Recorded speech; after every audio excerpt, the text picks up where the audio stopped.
May mga librong tago ang istorya. Iba-iba ang kwento at mahirap liwanagin. Ngunit sa iisang misyon ay bubuklatin ang bawat pahina na naghahangad ng kalayaan, pangunawa at pag-asa. Teka lang, may hanapin pa ako.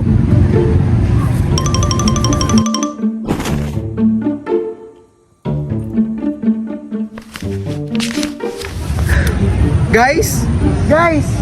Guys! Guys! I finally found it! The map that we've been looking for. The map that will answer the question we've been avoiding for weeks, months, years, and decades. The map that will answer, who am I? Wow! Wait! Gender identity has a map? I thought it was only in Google Maps. Well, yes! This is the magical thing in understanding ourselves. Wow! Looking at this itinerary, mukhang mahaba-habang lakarin to ah. Ano? Handa na ba kayo?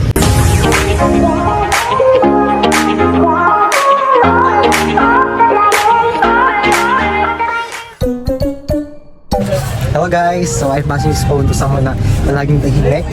Sa unang tingin, sa unang akala mo. Pero pag naging close mo na, super daldal na, hindi ka na matigilan sa mga kwento niya. And this person is also pinakamasikip sa Hi guys! So I'm passing this phone to very hardworking person, very creative, and very sipag niya, and like one of the most creative persons. Uy, madulas! Hello guys! I'm passing this phone to someone na sobrang hilig kumala at pumunta ng Puerto Galera. Siyempre kasi bahay niya yun. Tapos to Mr. Rampabarat sa 2025.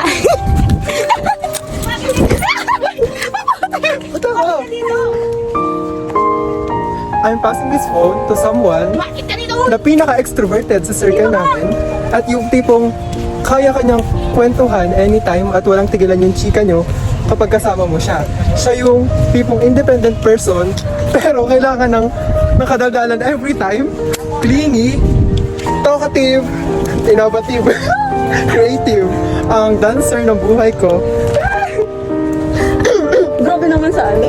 Pero ako, I'm passing this phone to someone na, ganon. Tapos, lagi may saltek. Mabait siya guys. Talino din, very creative. Tapos, very unexpected na talino siya guys. Like, wala pa siyang bagsak.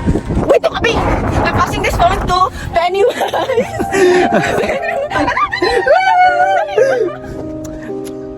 Shit, sarap. I'm passing this phone to the person that is a very napakasarap, napakasikip, napaka-damn son. At, hi sir, nandito pala kayo sir. And so I'm passing this to someone who is watching this video. Guys! I welcome you to our expedition.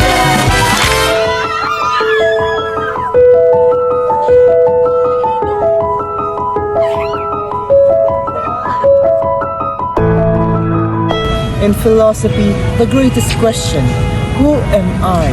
It's the greatest quest. Sabi nga ni Socrates, know thyself.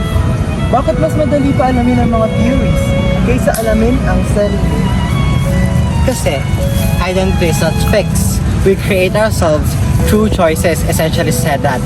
And every decisions we made, gumising ka ba today or hindi, nag-review ka ba or nag-backread lang sa GC, contributes to who you are. Nga pala, may quiz pa bukas. Ano ba yan? Garibin pa ba ako? Pinag-iisipan mo ba yan? Diyos ko, huwag ka na mag-aaral.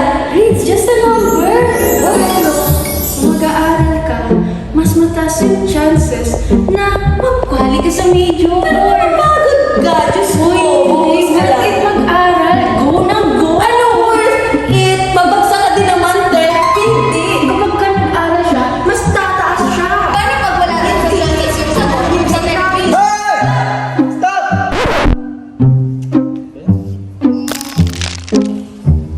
GML na lang ang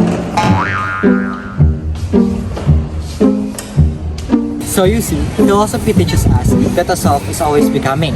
Nagkakamali man tayo sa mga life decisions natin sometimes, but slowly we will reach our desired end. If philosophy asks who we are, psychology asks why we think, feel, and behave the way we do. Our emotions also shapes us. Anxiety, stress, happiness, they're actually part of our psychological ecosystem. So, psychology helps us understand our inner world, the river that flows through our identity. Sociology says the self doesn't grow alone. Society shapes us. We learn from norms, rules, and expectations. Like a friend, a student, and a child. At lahat ng yun may responsibilities. Oh no! Not this time! Oy, okay, wait lang. What? Anthropology naman focuses on cultures, traditions, beliefs, and practices. These things are the ones that shapes us to who we become. Guys, malilate na tayo sa klase. Bilisan nyo. Diyos ko po. Diyos ko po. When we talk about our identity, we often think of our emotions, memories, and dreams. But remember, you are also shaped by the values you are raised. Kapwa teaches us that you exist with others. Your identity is not just you, it's the relationship you nurture. Kapwa is seeing yourself in someone else's joy and pain. Hila is not shame but awareness. It keeps us humble. It teaches us that our actions affect the people around us. Utang na loob is a memory of kindness. It is carrying the love of those who want to become who you are today. So basically, identity always has extremes.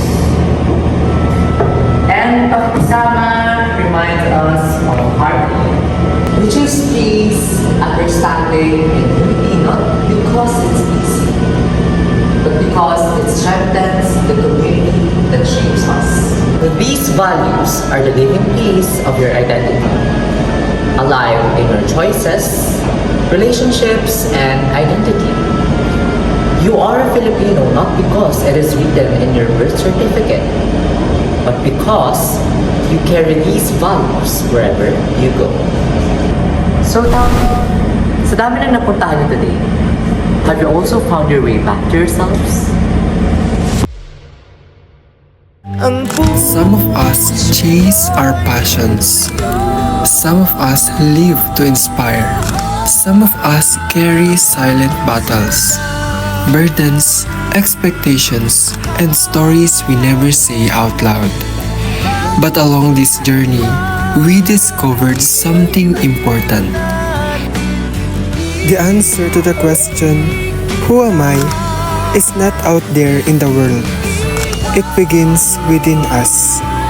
When we learn to understand who we are, to love who we are becoming, and to choose ourselves even when it's hard.